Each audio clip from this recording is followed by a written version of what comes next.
আল্লাহ একবার এটা তো শেষ নেই। সাড়ে তিনটা আগুন আছে, ফায়ার ব্রিগেড আছে, আইসে 4:30টা। কিরকম লাগছে আগুন?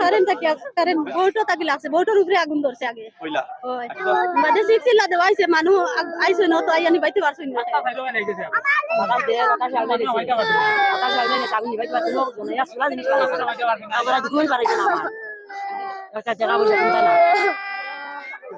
দৌড়িয়ে বাইকে আইছি, স্পিডে আইছি, আগে যাচ্ছি মানে আগুনের একদম মানে দাও দাও অবস্থা আর কি।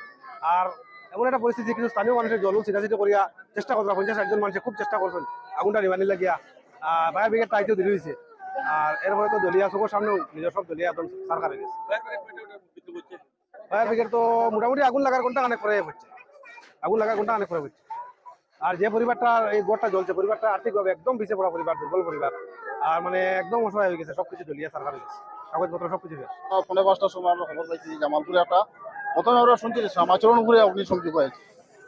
আমরা খবর পাইয়া এখানে কোন জায়গা এখানে আইসি যাইতেছে জামালপুর, এই এত রকম বাইরে এই গরুর যে অবস্থা, করুণ কাহিনী যেটা, সেটা আমরা ভাষায় প্রকাশ করার মতন নাই। যে আজকের যে অবস্থা, তার যে গৃহহারা এবং বস্ত্রহারা, এই যে ছোট ছোট ছেলে মেয়ে যারা মানুষের ঘরের মধ্যে, এমনকি ভাত রান্নার একটা তসলা বাটি পর্যন্ত ওনাদের হাতে বর্তমানে নেই।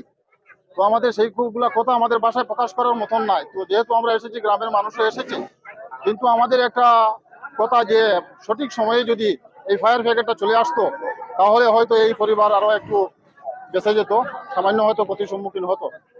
তো ফায়ার ব্রিগেড যেহেতু এসেছে, কিন্তু আমাদের সবচেয়ে বড় সমস্যা হলো যে আমাদের অঞ্চলে বাজারে যে একটা যানজট সমস্যা, সেই যানজট সমস্যার কারণে আজকে এই মানুষটা আমরা মনে করি ভাই যে গৃহহারা হয়েছে।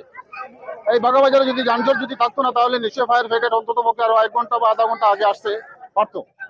তো আমরা এই সমস্ত বিভাগীয়, আমরা যতটুকু জেনেছি যে ইলেকট্রিকের মানে শর্ট সার্কিট থেকে আজকে এই করে আগুন ধরেছে। তো আমরা বিভাগীয় কর্তৃপক্ষের নিকট আমরা আবেদন রাখবো।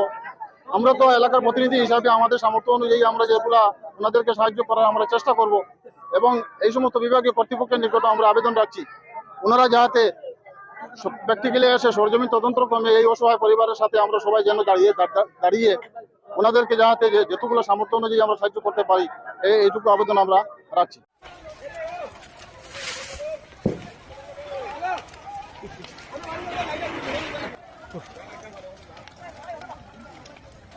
দেখিও থেকে দৌড়লো ভাই, তাই মারাত্মক আগুন।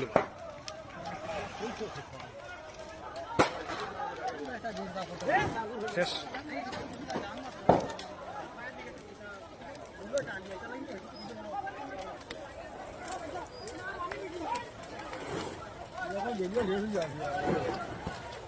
শেষ, একবার শেষ।